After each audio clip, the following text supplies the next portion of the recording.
Hey everybody, it's Tommy again, and that's still Drew, and we're going to teach you how to supervise 4 and 4 flag football. Pretty simple. This video is not going to be long.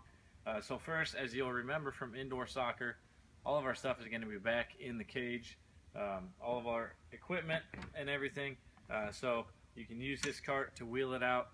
It's our field equipment, and printer and laptop and all that stuff will be out here as well. So when you get started, come on into the storage room, get the stuff out, and you'll set up the table right over here is where your home base will be. And indoor soccer is more towards the middle of the turf area, but for 4 on 4 we're going to use these electric outlets right over here. Set up the table because we won't be using the entire length of the turf area. So set up there, get officials checked in, and have them help you start setting up fields. We talked about setting up fields a little bit in the officials training, but we're going to talk about it in a little more detail right now to make sure that you're squared away.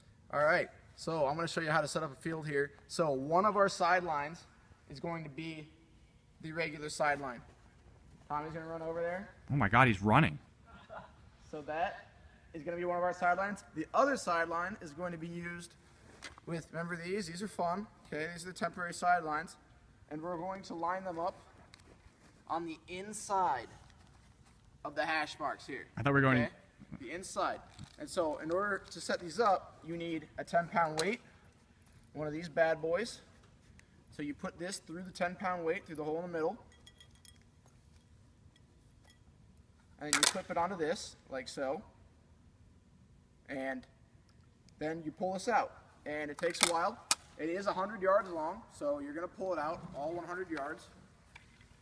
I'm not going to go all the way down there, but you see how it goes. You line it up here on the inside of the hash marks, okay? And that's going to go all the way down.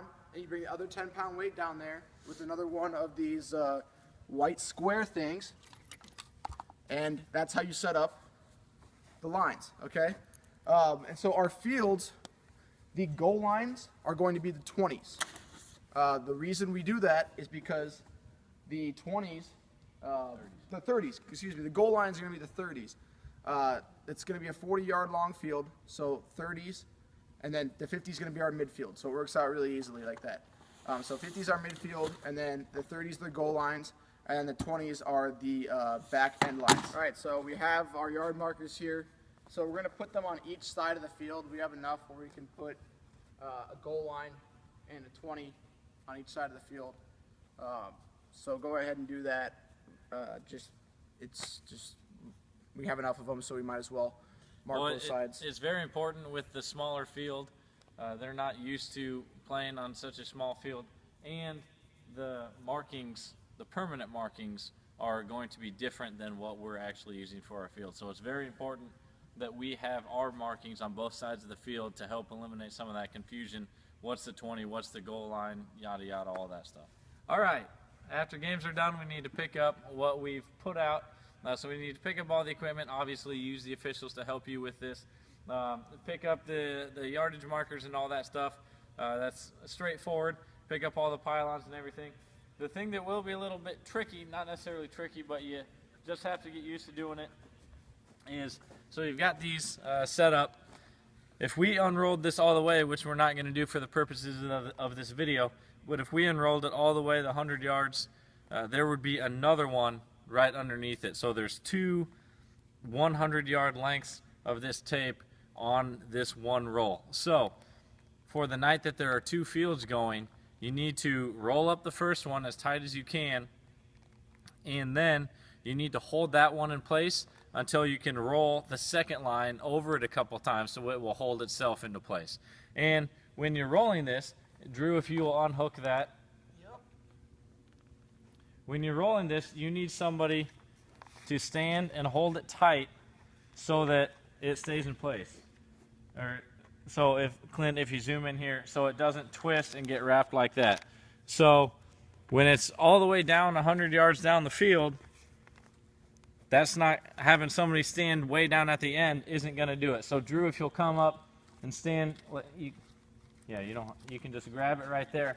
Have somebody stand right there, let it go through their legs, and you just roll this like that. Drew is holding it tight so that it doesn't get twisted on the reel and we don't damage the tape.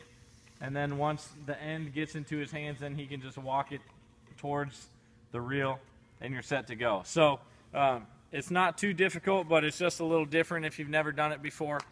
So hopefully we helped explain that a little bit, how that will work.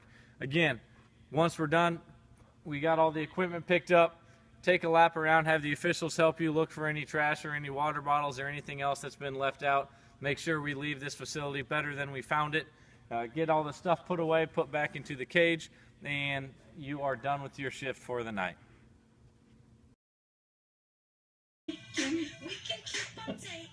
Keep on demonstrating my love.